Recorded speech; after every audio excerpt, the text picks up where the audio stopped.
croyez donc appartenir à une aristocratie des lecteurs. Oui, bien sûr. Enfin, bien sûr, je ne sais pas si j'y appartiens. Je suis persuadé qu'il faut une aristocratie de lecteurs. Je pense que quand on mettra les cons sur orbite, t'as pas fini de tourner. Que pensez-vous du livre de poche? Beaucoup de mal. Pourquoi? Parce que ça a fait lire un tas de gens qui n'avaient pas besoin de lire, finalement, qui n'avaient jamais ressenti le besoin de lire. Qu'est-ce que je fais? Je peux pas le dégommer à l'arbalète, quand même. On les a amenés là, avant ils lisaient Nous deux ou La vie en fleurs. Et d'un seul coup, ils se sont retrouvés avec Sartre dans les mains. La classe mondiale. Peut-être même le champion du monde. Ce qui leur a donné une espèce de prétention intellectuelle qu'ils n'avaient pas. C'est-à-dire que avant les gens étaient humbles devant finalement la littérature, alors que maintenant, ils se permettent de la prendre de haut. Les gens ont acquis le droit de mépris maintenant. Ce qu'ils n'avaient pas avant. Mais c'est pas possible d'entendre des conneries pareilles! Rappelle-toi, Barbara, souviens-toi, il pleuvait sur Brest ce jour-là. Non, bah, je m'arrête là en fait. Bonjour et bienvenue à Radio Sapristi, l'émission de radio de l'association Sapristi. Si vous ne connaissez pas, nous avons 2 librairies à Brest, l'une juste à la gauche, après en passant le pont à Recouvrance, je vais y arriver, hein, et l'autre à la PAM au centre-ville, juste derrière Dialogue. Donc nous récoltons des livres de professionnels, de particuliers, afin de les revendre à petit prix pour assurer un accès à la culture pour tous. Bonjour Anaïs. Oui, excuse-moi, parce que je me suis trompé de micro, en fait, parce que t'es dans le micro rouge aujourd'hui. Oui, donc là, tu m'entends, c'est bon? Ah bah ouais, là, tout le monde t'entend. Bon, bah bonjour. Bonjour, l'intro était un petit peu abrupte, j'avoue. Artisanal. Oui. Je commence à avoir l'habitude. Hein. Bon, par contre, il faudra prévenir Mathilde, voilà, il est susceptible de faire ce genre de petite...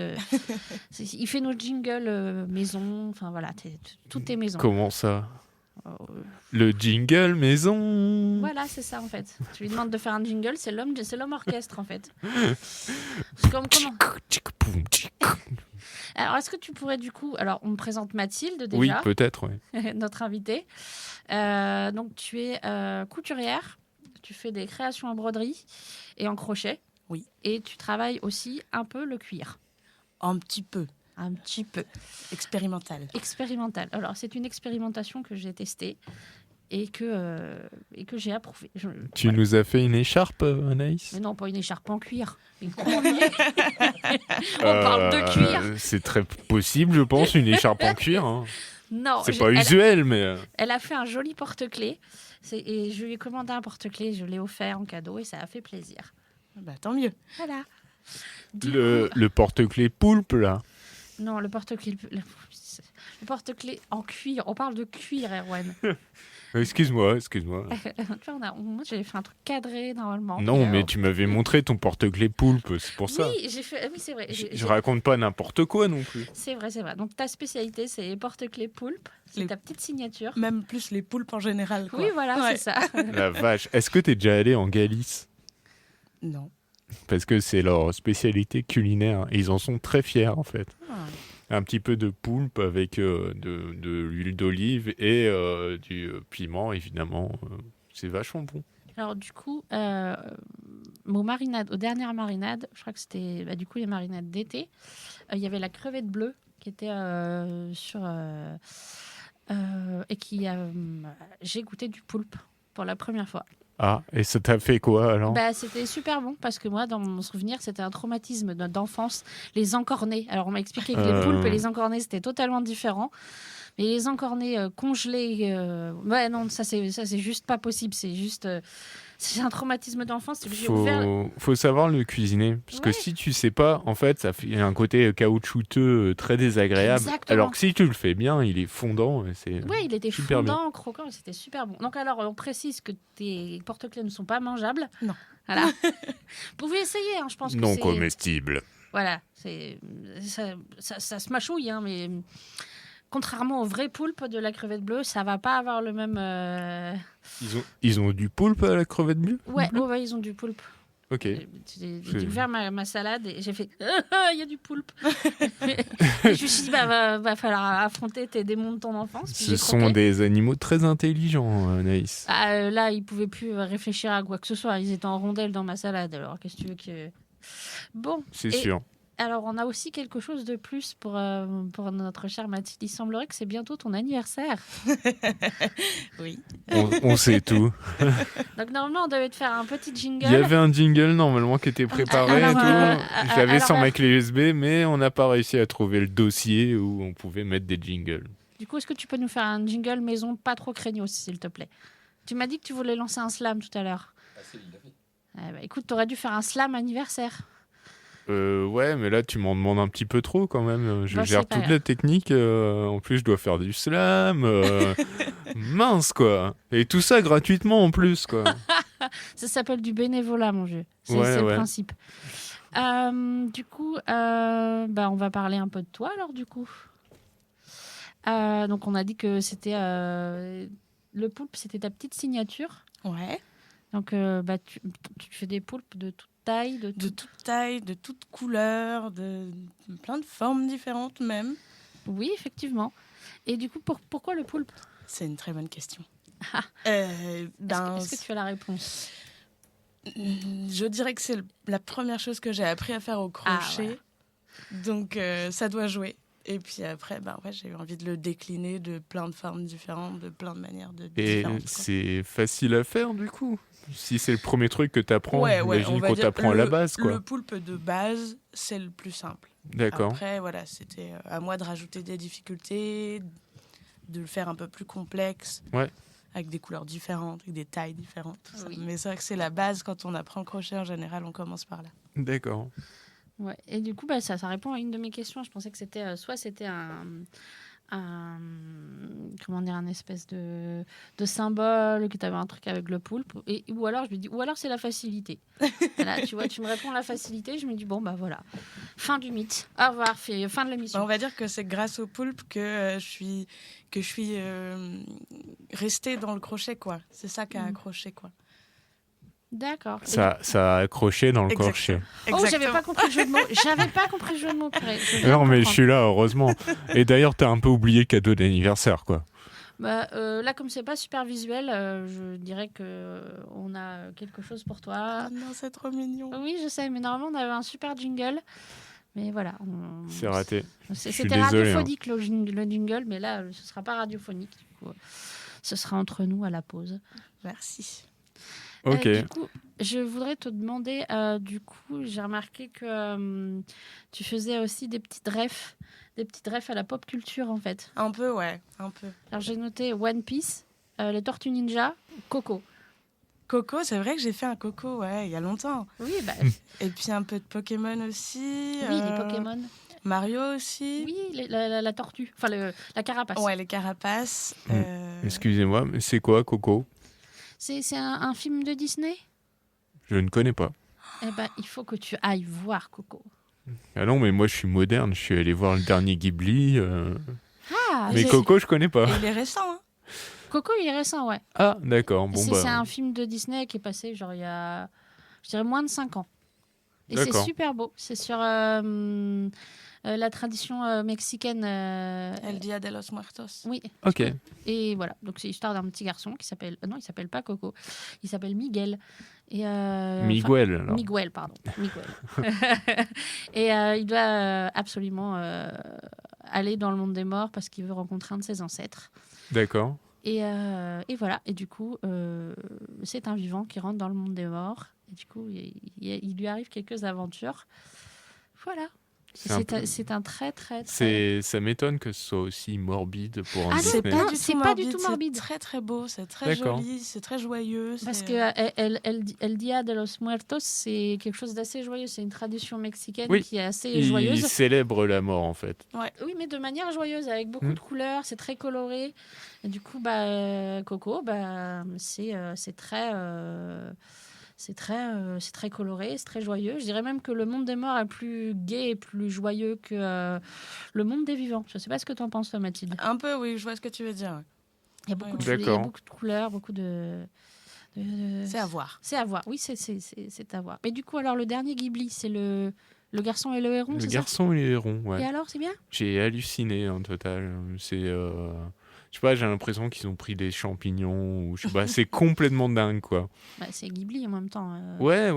Mais moi, je me rappelais de trucs dramatiques. Le tombeau des lucioles, On parle pas, ça m'a c'est déprimé. horrible. Bah oui, moi j'ai pleuré quand j'ai vu ça, quoi. C'était Mais en fait- waouh. Et il y a un petit côté dramatique comme ça aussi dans, du coup, le garçon et le héron. Moi, c'est le. Mais c'est très, c'est joli, c'est vraiment sympa. Et tu vois, mon voisin Totoro, tout le monde pense que c'est quelque chose de mignon, de doux, d'affectueux. Et puis en fait, quand il pense, tu te dis, mais Totoro, en fait, elle l'invente, les deux gamines, elles l'inventent parce qu'elles n'ont pas leur mère à la maison, en fait. Du Ouais. coup, elles s'inventent des jeux. Bah, il y a un petit côté comme ça aussi dans le garçon et le héron, quoi. C'est assez magique, féerique, mais le propos, le fond du propos est assez dramatique. Mhm. Voilà. Du coup, on a fait une petite ref. Alors, tout le monde est OK sur One Piece? Non. Ah, bon, en fait, on va passer on va pas s'occuper de Mathilde, on va essayer de refaire la culture pop de Erwan parce que là, ça va plus du tout. Bon, moi, je me suis arrêté à Dragon Ball Z, hein. Nicky Larson, Non, mais Cat Size.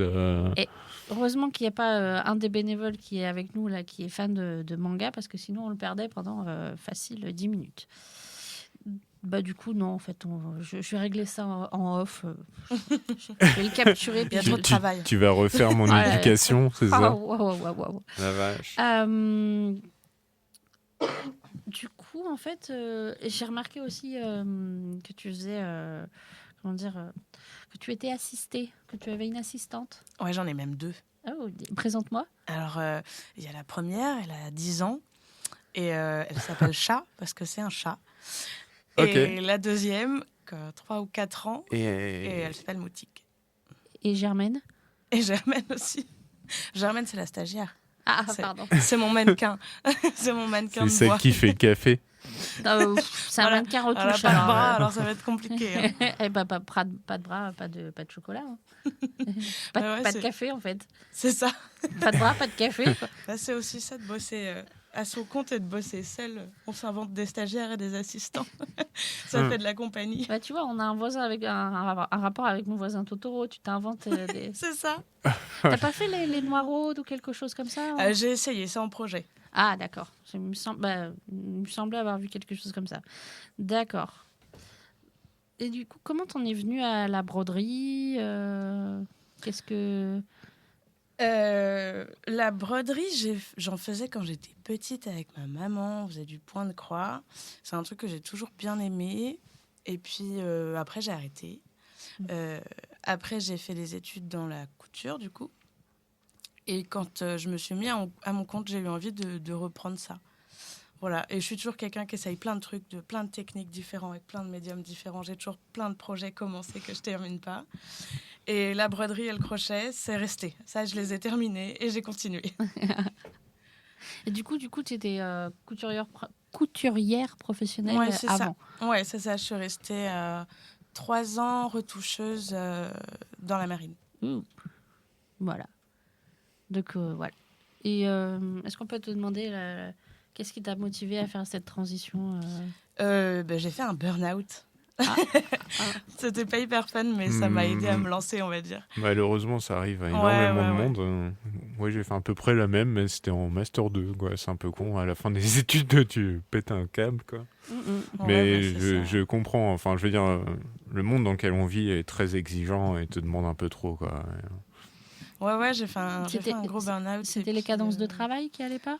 Non, c'était la direction. Ah, d'accord. On s'arrêtera là. Donc, on va s'arrêter là. Mais voilà, du coup, j'avais envie de plus avoir personne au-dessus de moi et d'être responsable de moi-même et de pouvoir gérer comme je le sentais, tout ça. Donc, c'est ça qui m'a poussée à mettre à mon compte. D'accord, bon. D'accord. Et du coup, tu es aussi là... tu fais partie aussi des marinades, non? Ouais, un peu. Un peu. Hier, je me suis fait un peu engueuler parce que j'ai dit que tu participais aux marinades et on m'a dit que tu faisais partie de l'organisation des marinades et c'est pas le même. Un peu des deux, en fait, au final. Ouais.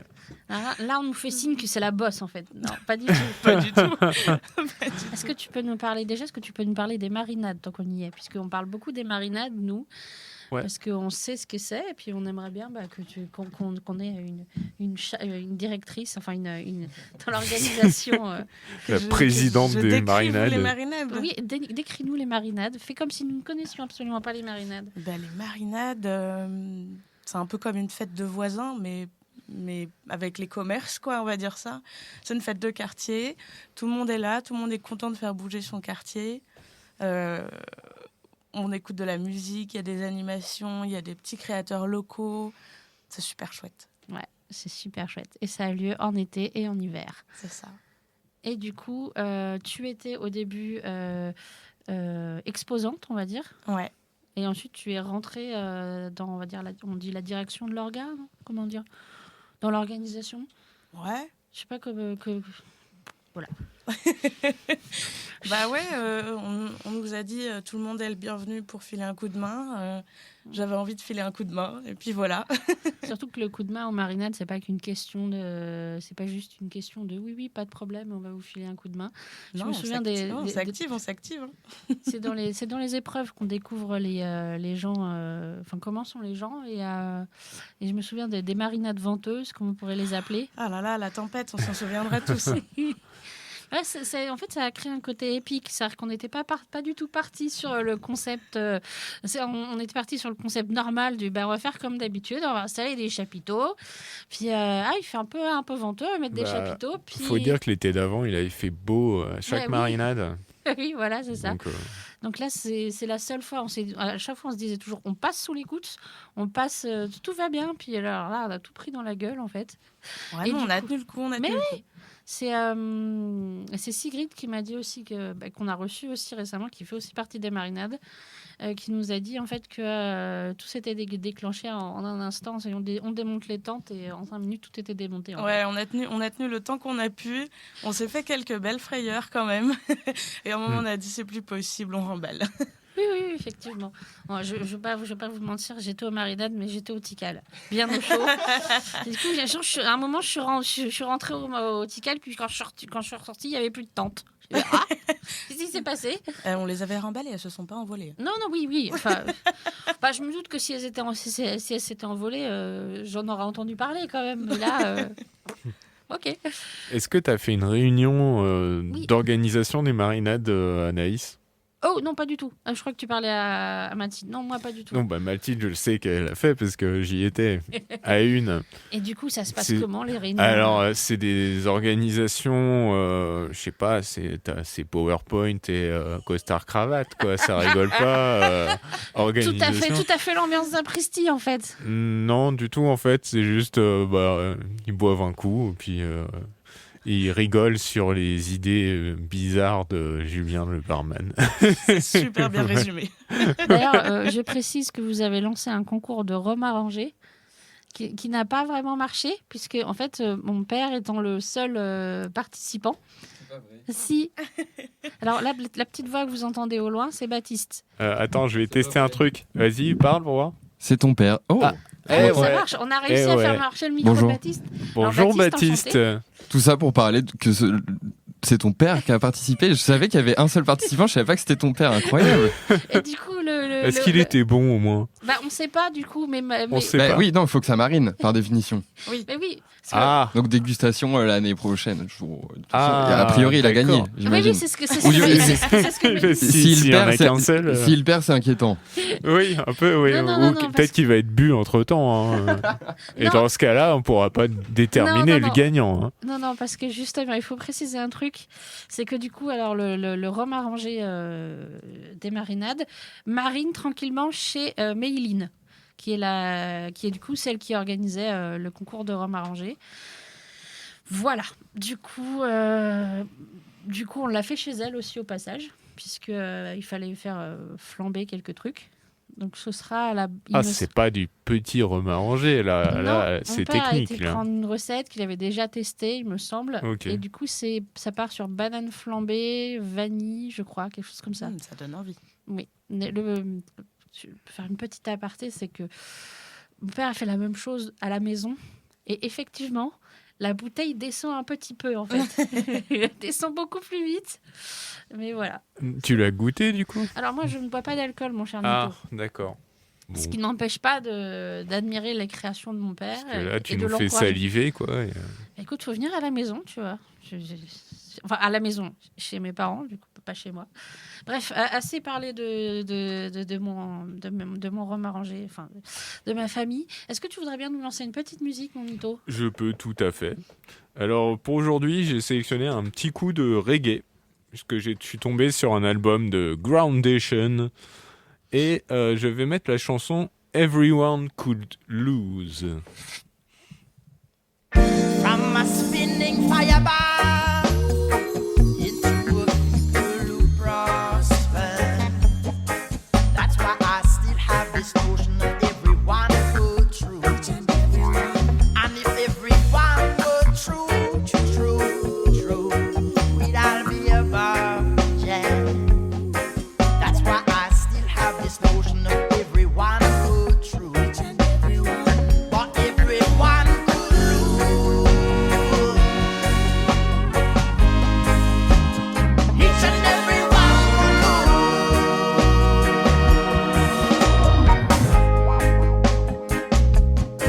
But I might still have this notion of everyone good true. Each and every one.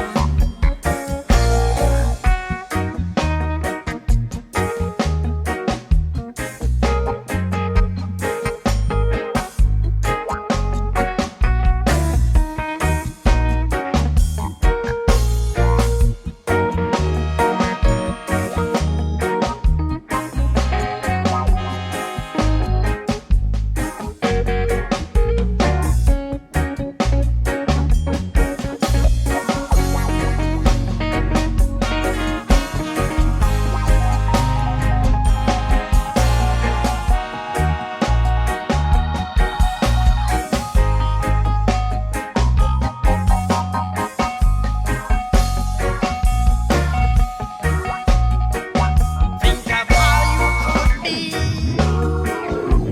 and the possibilities.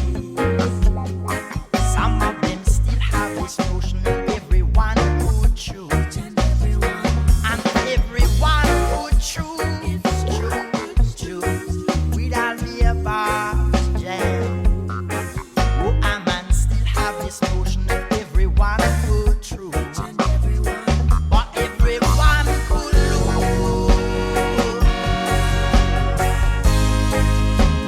Each and every one could lose.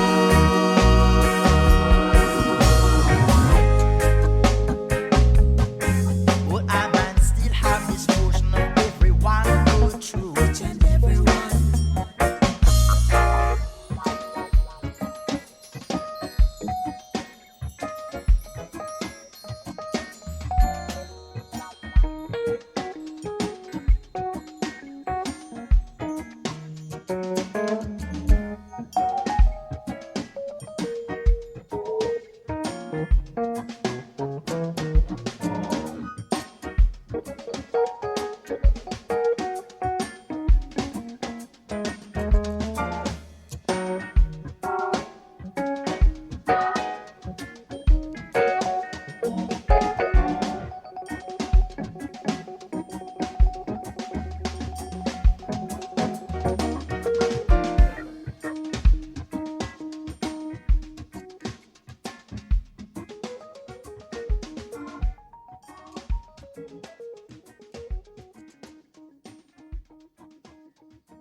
Et nous voilà de retour sur Radio Sapristi, avec toujours les mêmes invités, enfin la même invitée d'ailleurs, parce qu'il n'en a pas plusieurs, Anaïs et Baptiste qui s'apprête à faire sa petite rubrique. Oui, tout va bien, c'est bon.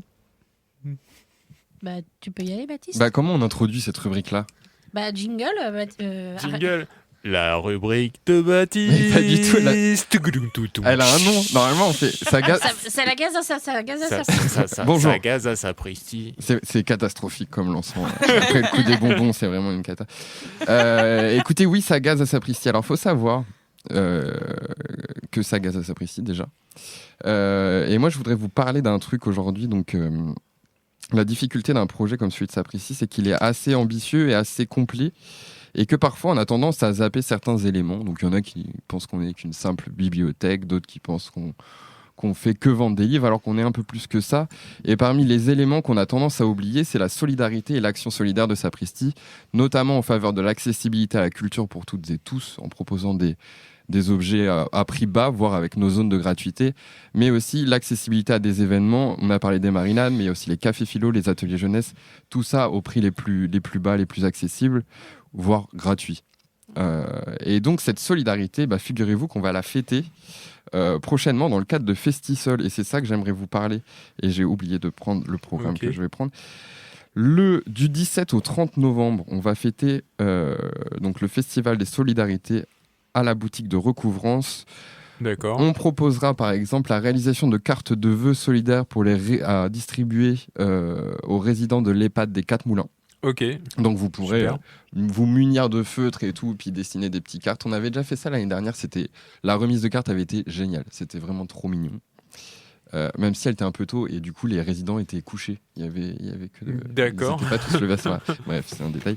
Le mercredi 22 novembre à 15h, on va proposer un sirop philo pour ados sur la thématique Qu'est-ce que l'entraide. Le jeudi 23 novembre à 9h, café philo pour adultes. Pouvons-nous être solidaires avec l'élément terre. Le 24 novembre à 18h, on va proposer un buffet solidaire avec DJ set ouvert à tous. Ok. Notamment, c'est l'histoire de se rencontrer, puis on va peut-être mettre en valeur une asso qui fait de la restauration, une asso solidaire. Le 25 novembre à 10h30, sirop philo pour les enfants, Qu'est-ce que l'entraide, lecture et discussion. Et le jeudi 30 novembre à 19h, café philo pour adultes. Pour vous, qu'est-ce qu'être bénévole ? La majorité des échanges philosophiques, du moins à caractère philosophique, c'est toujours animé par Aurélie Canadas de l'Élan des Petits Pas, qu'on remercie pour son application. C'est sur inscription, tout ça c'est gratuit et c'est au 10 rue de la Porte. Oui, pour tout le monde. En fait, c'est elle qui gère déjà l'atelier philosophie à Recouvrance. Ouais, tous les cafés philo un jeudi sur 2. Le café philo, voilà, excuse-moi, je n'avais plus le terme. Ouais. Donc rendez-vous à la librairie Sapristi la semaine prochaine pour le Festival des Solidarités. Ok, merci. C'était l'intervention de Baptiste. Et bonne émission. Ça casse à ça, Sapristi.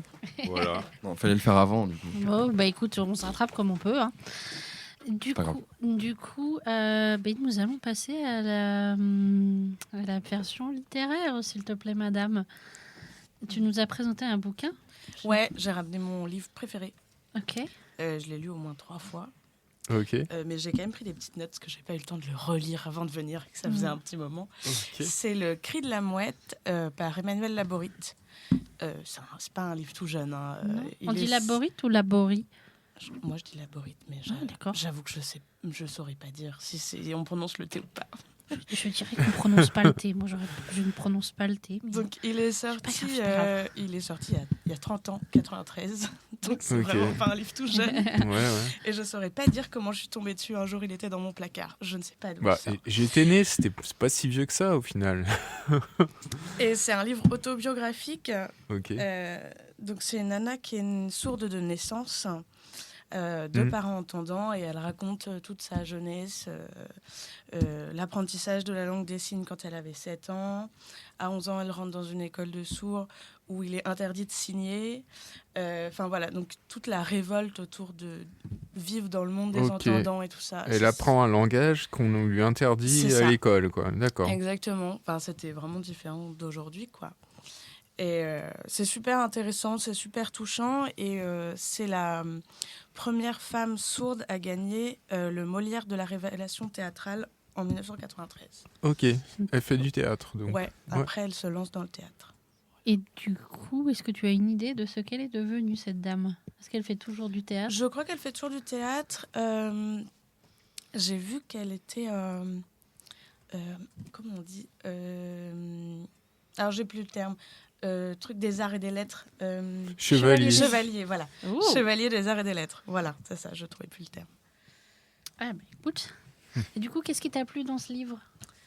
Déjà, c'est un monde que je connaissais pas. Enfin, moi, en tant qu'entendante, je connaissais pas ce monde-là. Je l'ai découvert à travers ce bouquin. C'est un monde assez fermé, au final. C'est ça, le et monde de malentendants. Ça m'a vachement touchée. À chaque fois que je le lis, je pleure. D'accord. Il est vraiment superbe. Tu me donnes vraiment envie de le lire, en fait. Moi, j'ai Je eu le un- prête, il n'y a pas de souci. j'ai eu un ami qui était sourd aussi. Et c'était à travers un jeu sur Internet, en fait. C'était sur un MMORPG. Et en fait, c'était un MMORPG où on communiquait par l'écrit. Ah, ça, c'est plus facile, du coup. Il n'y avait pas de micro, une histoire comme ça. Et donc, du coup, pour lui, c'était juste parfait parce qu'il pouvait vraiment s'exprimer, quoi. Et on avait fait une rencontre. J'étais allé jusqu'à Paris et tout. Wow. Je l'avais rencontré en vrai. Et il nous avait appris l'alphabet signé, du coup. Et je me rappelle absolument plus. Mais bon, c'était quand même sympa, quoi. Mais c'est... Ouais, c'est... comment on dit hein. On a été dans quelques bars, on va dire. Ouais, ça m'étonne pas de toi. Hein. Ouais, mais dans la rue, en fait, par exemple, il y a une mobilette. À un moment, il n'a pas capté. Il y avait une mobilette qui allait vachement vite et la personne sur la mobilette, elle s'en foutait parce qu'elle estimait que tout le monde entendait. Sauf que oui, mais bon, c'est donc normal. il a quoi. fallu Enfin, c'est normal le de- prévenir et on a frôlé un accident, quoi. Et, c'est vraiment un monde à part et Alors, est-ce qu'on pourrait peut-être parler de... On a une personne qui est malentendante, du coup, à Sapristi, qui s'appelle Auréane, qui est... qui a fait la radio. Oui, qui a essayé de faire de la radio avec nous. Et on l'embrasse, si toutefois elle nous écoute. Ouais, elle nous carrément. écoute. Et à titre personnel, moi aussi, j'ai eu une personne sourde qui était dans mon entourage, qui est à l'école en fait. Et effectivement, moi, je suis directement allée vers elle parce qu'en fait, elle avait une aide qui lui signait en fait les cours. Et je trouvais ça fascinant en fait. Du coup, quand tu es en cours de maths, je crois que la personne qui signe est plus importante que le cours de maths. Mais ça, c'est personnel en fait. C'est juste que les maths, ça n'a jamais été mon truc. Et du coup, un jour, je suis allée vers elle. Et j'avais mon petit calepin, mon petit crayon. Et on a commencé à discuter comme ça. Et en fait, D'accord. elle a fini par m'apprendre la langue des signes. Et puis à la fin, comme on discutait, on a fini par inventer un peu notre langue à nous.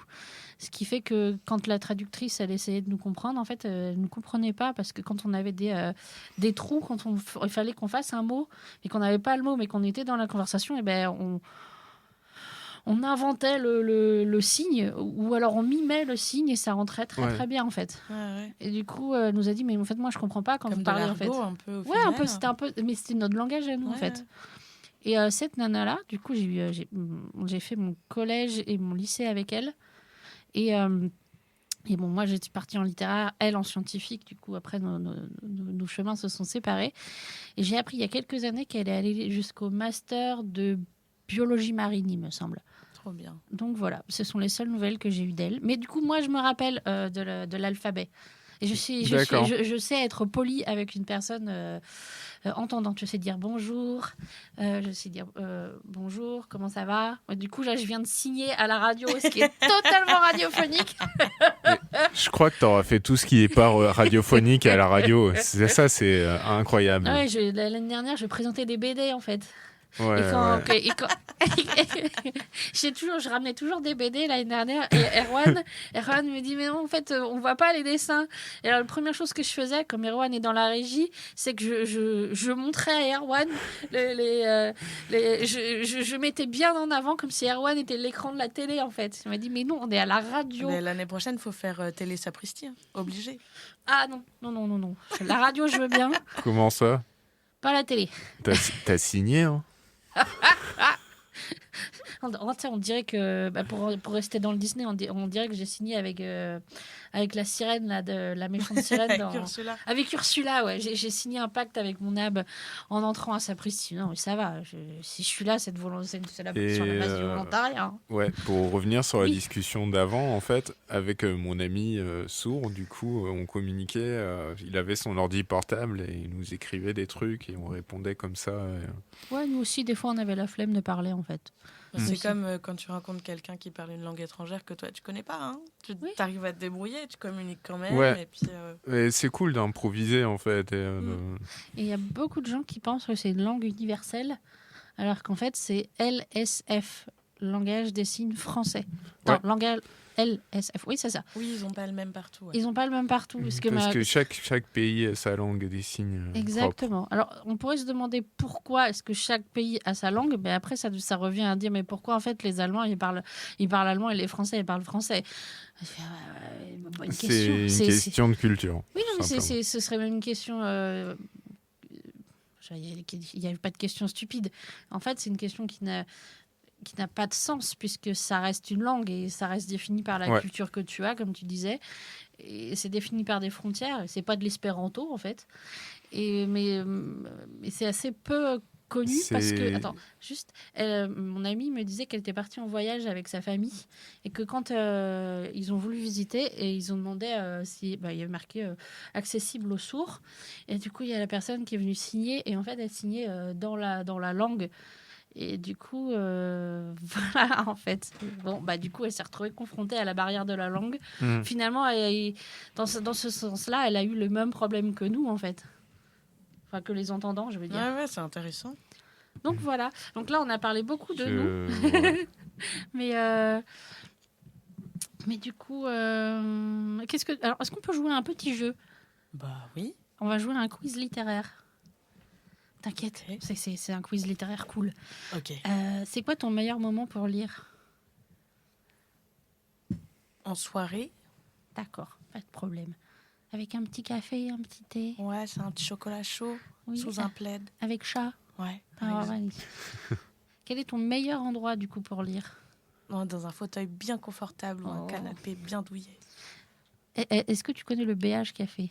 Ou le Biche Café, je sais pas comment. Oui, mais de nom seulement. Ah, mais c'est un très bon endroit si tu veux lire un bouquin Ok. au calme, avec un bon chocolat chaud et tout ce que tu veux. Et ils ont même une bibliothèque. Trop bien.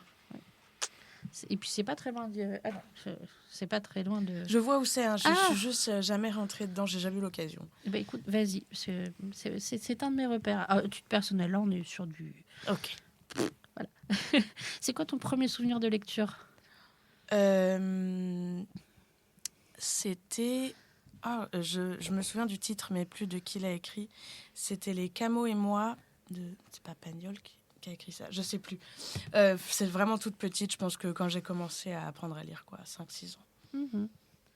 Et c'est quoi ton genre littéraire préféré ?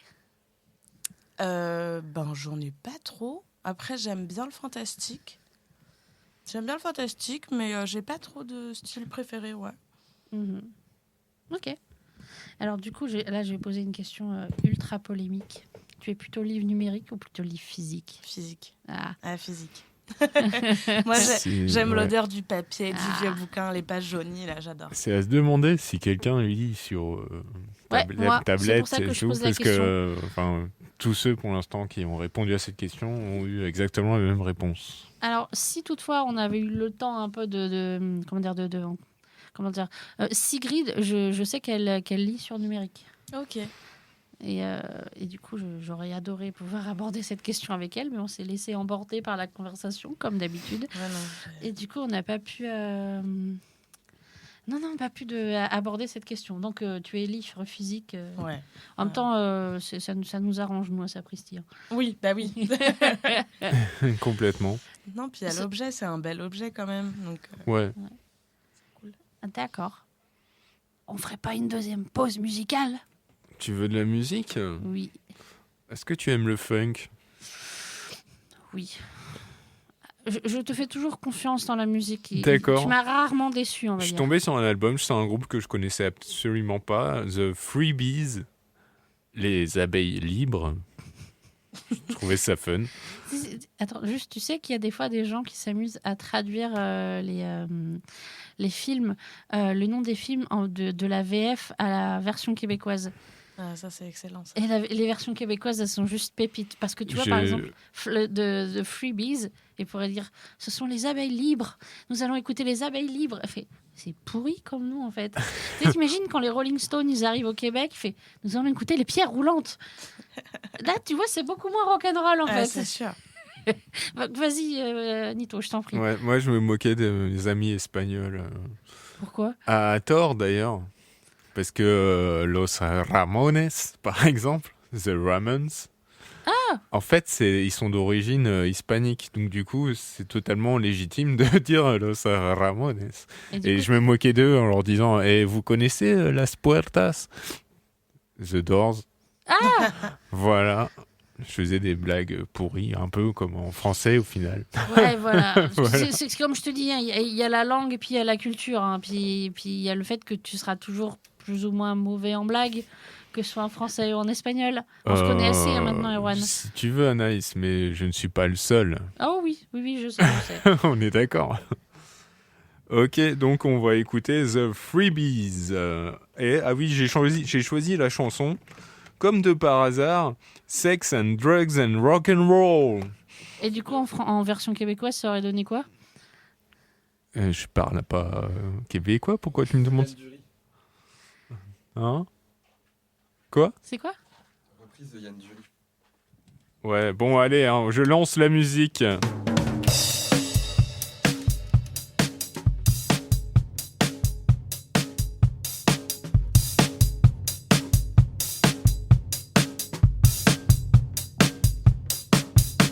Get down. Time to take a chance. Come on, get up and dance. You step on the floor. You don't need no more.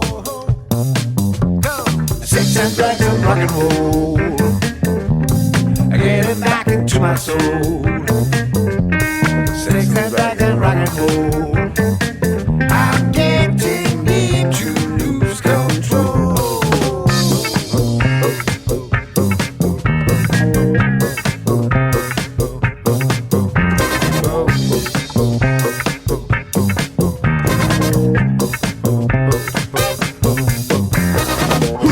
Get down, time to the boogie. Turn it up, turn it up, turn it up, turn it up, turn it up. Get down, time to come to the boogie. Turn it up, turn it up, turn it up, turn it up, turn it up. Second back and rock and roll. I get it back into my soul. Sex and drugs and rock and roll.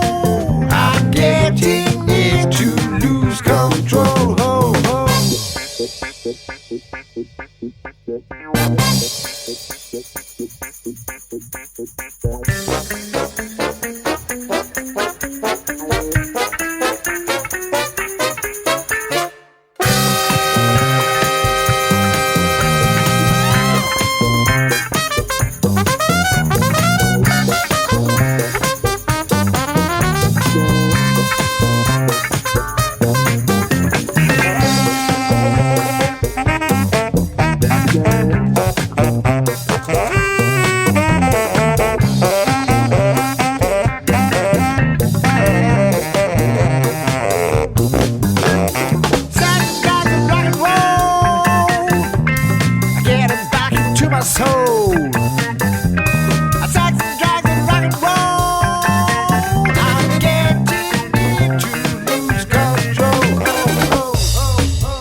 Et nous voilà de retour sur Radio Sapristi. Et attendez, je vais couper la musique. C'est bon, c'est mieux là. Je vais activer tous les micros. Voilà. Et nous sommes de retour du coup. Et on va poursuivre l'émission. Donc c'était Sex and Drugs and Rock and Roll, qui est une reprise d'un mec, comment il s'appelle ? Yann Dury. De Yann Dury, apparemment, on me dit derrière, dans l'oreillette, on va dire. Et voilà, c'est une chanson très sympathique et funky. J'espère que ça vous aura réveillé ce matin. Oui. Du coup, on pourrait dire que Radio Sapristi, c'est une émission collaborative. Bah, totalement. Je suis pas tout seul, t'es pas toute seule. Je sais. Bah alors. Du coup, alors nous allons maintenant jouer un autre petit jeu que je vais devoir retrouver. Parce que je ne suis pas une fille très consciencieuse ici. En fait, je le suis, mais là, Ok. j'ai perdu. Tu trouves plus ton questionnaire. Oui, je ne trouve plus mon questionnaire. Mince. Moi, je me rappelle de quelques questions, s'il faut aider. Hein. Ah, Puisqu'on est collaboratif. c'était le questionnaire brestois. Hmm. Attends, je l'ai retrouvé. C'était pas prévu, mais je sens que tu as bien aimé les petits questionnaires. Ok. Alors elle fait des yeux qui me disent... Alors, en fait, pas ouf. C'est quoi ton truc? Donc, en fait, je voulais savoir quel est ton lien avec Brest. La famille du côté de ma mère, tout le monde est brestois. Bon, d'accord. Je suis pas née à Brest, je suis pas de Brest de base, mais je suis revenue aux origines. D'accord. Tu viens d'où, du coup? Saint-Malo. Ok. Ille-et-Vilaine. Oh, c'est joli quand même. Ouais, c'est sympa, c'est sûr. Je connais pas du tout ce coin-là. J'y suis allée une fois et j'ai trouvé que c'était magnifique. Ouais, c'est très chouette. Je suis allée au festival en bulle, Festibule. Ah, Quai des Bulles. Quai des Bulles, ouais. Ouais, festival de BD. Mais du coup, tu vois, on revient toujours à la BD en fait. Et il y a Étonnant Voyageur aussi, un très gros festival de livres. Oui. Alors j'ai fait Quai des Bulles, j'ai juste fait Quai des Bulles. Du coup, est-ce qu'on peut se jouer à un petit quiz musical pour savoir si t'es vraiment... petit quiz. Un quiz musical? Mais J'ai non, rien pas du préparé, tout. Anaïs, dis pas n'importe quoi quand même. C'est pas un quiz musical, je me suis plantée. C'est un quiz brestois. Ouais. Bah, on va essayer. Alors, t'es plutôt rive droite ou rive gauche? Rive droite. Ah. La question se pose pas. Le meilleur endroit à Brest pour toi, sauf Sapristi. Le jardin des explorateurs. Ah ouais. Ta première fois à Brest? Ma première fois à Brest, un bar probablement. C'est une bonne réponse de Mathilde. Elle vaut Oui. 2 points. La meilleure spécialité à goûter sur Brest? Le meilleur truc à manger? Des crêpes. Ouais, d'accord. Bah ouais. Un peu la ville de la crêpe, quoi. Enfin, Qu'est-ce qu'on pourrait répondre à cette question, Anaïs, Ah ouais. de Mais toute j'en sais façon? rien. Des trucs à manger à Brest, Mais je sais, sans déconner. Anne-Gaëlle, elle m'avait dit des huîtres. ouais, sur le mais marché du de coup, Saint- moi, les huîtres, c'est plutôt Cancale, à côté de Saint-Malo, quoi. Bah non, ouais. mais je sais, mais moi j'aurais pas répondu les huîtres non plus. Non, les crêpes, des crêpes. Puisqu'ici, on dit crêpes. Chez moi, à Saint-Malo, on dit galette. Hein. Mais alors du coup, on peut... Ah, ça, c'est un... est-ce qu'on Ouais, peut- parce que la galette saucisse, c'est par chez toi, du coup. Ouais. C'est Du plus coup, par c'est pas chez du moi. tout par chez nous en fait. Non, mais même le crêpe de blé noir, ici, en Ille-et-Vilaine, elles ont pas le même goût. Hein. Ah ouais? Ouais, c'est pas du tout les mêmes recettes. Ah ouais. Et alors du coup, nous, crêpes, c'est pour sucré et galette, c'est pour salé. Mais pour vous, c'est... Non. Ah bah d'accord. Si, Tu demandes à ma grand-mère, quand tu as fait des galettes, Alors, c'est en des fait, crêpes sucrées. Dans le reste du monde, à part le Finistère, c'est ça. Mais en moi, ça a Finistère, toujours c'est été- crêpes et crêpes, quoi. Et crêpes blé noir. Crêpes blé noir, crêpes froment. Ouais, voilà, c'est ça. Mais moi, je comprends tout à fait. Je suis tout à fait ouvert à la différence. Enfin, c'est nous, du coup, la différence, là, pour le coup. Du coup, plutôt Yannick ou Tizef? Ah là, c'est pas une vraie brestoise, merde. Yannick, non, rive droite. Oui, voilà, c'est ça. Ouais, j'ai eu un doute. Yannick. Ouais. Mais voilà, mais c'est magnifique. Approuvée brestoise. Ça fait combien de temps que tu vis à Brest? Ça fait 10 ans. Là, j'attaque ma 11e année sur Brest. Ouh, waouh. Bon. Et du coup, tu te vois partir ou... Bon, non, pour l'instant, On est pour bien. l'instant, on est bien. Les Brestois moins accueillis. Non, Oh. je me sens chez moi. Du coup, je voulais savoir... bon, là, il nous reste... on va devoir un peu philosopher, parce qu'il nous reste 10 minutes. À la fin, j'aimerais te demander, c'est quoi ton but ultime? C'est quoi ton rêve que tu rêverais d'accomplir dans ton métier? Dans mon métier, à terme, je pense que ce serait d'ouvrir une boutique. Ah, d'accord. C'est pas quelque chose qui est réalisable là aujourd'hui, mais c'est un projet. Voilà, plus tard, si c'est faisable, ouvrir une boutique pour faire de la retouche, pour faire du crochet, pour accueillir des ateliers, un truc un peu collaboratif, quoi. J'allais te dire du coup qu'il existait des boutiques où les créateurs se réunissent entre eux Oui. Vous partagez la même boutique. Oui. Mais là, ça serait vraiment genre. Oui, la d'accord. Ça, mienne. c'est pas pour toi, en fait. C'est même pas une étape ou... Ça pourrait. D'accord. Et du coup, qu'est-ce qu'on peut te souhaiter D'accord. De la chance, du bonheur, je sais pas. La santé, tout Des ça, trucs tout ça, bateaux, quoi. quoi. Parce que c'est important, la santé. Ah oui, c'est le genre de truc qui peut me saouler, en fait. C'est important, la santé. Bah oui, évidemment, mais je rêve de me casser la jambe, tu sais. Ouais. C'est ces gens qui sont là à la fin de l'année, tu sais, au jour de l'an, qui te souhaitent et bonne année. Et la santé, hein, c'est très important, la santé. Genre, mais oui, évidemment que là, c'est super important, la santé. Qu'est-ce que tu veux que je fasse? On choisit rarement de se casser une jambe, moi, c'est sûr. Je rêve de me choper le Covid, mais monstrueux, mais juste de m'en sortir. Juste par curiosité. Tu vois, la personne, elle va te regarder, elle fait « Oh là !» Il y a, pendant quelques années, j'ai une amie qui me souhaitait toujours bonne année, justement, qui me faisait ça, bonne année, la santé et tout ça. Et puis je lui dis, mais arrête de me porter la poisse. La dernière fois que tu m'as souhaité bonne année, on a eu chopé le Covid dans la tronche. Après, elle me re-souhaite bonne année. Puis taille, bim. T'as vu, c'est la guerre aux portes de l'Europe. Et qu'est-ce que tu veux nous apporter la prochaine fois? Arrête de me souhaiter bonne année. C'est toi qui nous portes la poisse. Mais bon, voilà. C'est un peu facile de la rendre responsable de tout Oh aussi, là, quoi. Ouais, du coup, elle m'appelle le Grinch maintenant. Ouais. Ah oui, ça se comprend. C'est Ça se cherché, comprend. tu l'as cherché. Je l'ai cherché, Ouais. j'avoue. Mais bon. Alors, du coup, je voulais te demander comment tu as connu Sapristi. Là, je fais une petite parenthèse. Notre émission, là, on a quitté le monde littéraire, on revient sur Sapristi. Mais Eh ben, alors, je connaissais de vue parce que j'habite Recouvrance depuis 10 ans, donc je passais devant souvent. Mais j'étais jamais rentrée dedans. Et c'est Baptiste qui m'a contactée l'année dernière pour les marinades. Ok. Donc c'est comme ça un peu que j'ai découvert l'univers Sapristi. D'accord. C'est le Sapristi collaborative univers, en fait. Non. Alors, encore un truc qu'il n'a pas compris. C'est comme le Marvel Cinematic Universe, le MCU. C'est le multistivaire, c'est ça?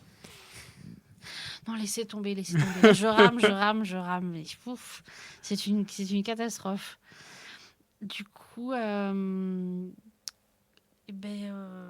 va revenir sur la littérature. Comment dire en fantaisie, qu'est-ce que tu lis en général?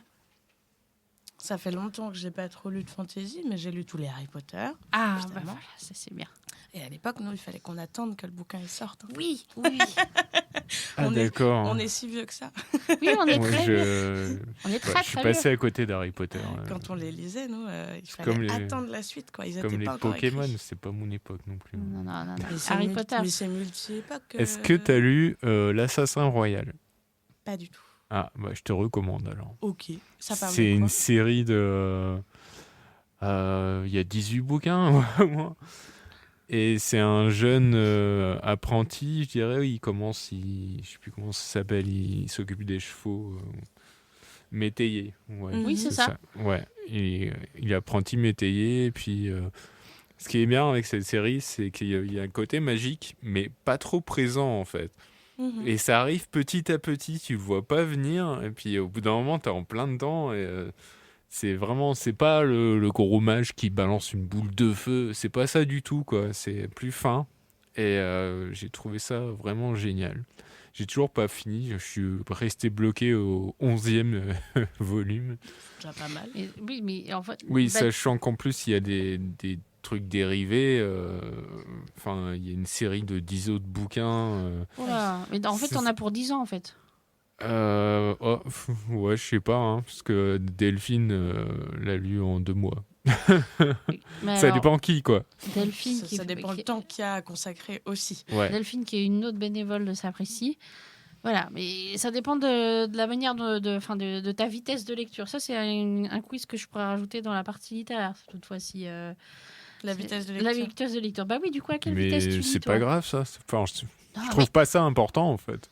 Bah, bravo, merci. Je suis viens de trouver désolé. une bonne question à J'ai poser à j'ai- l'invité. j'ai le droit de Oh, c'est pas poser mon important, ça, on avis s'en fout. sur les questions, quand même. Je lis relativement vite, ouais.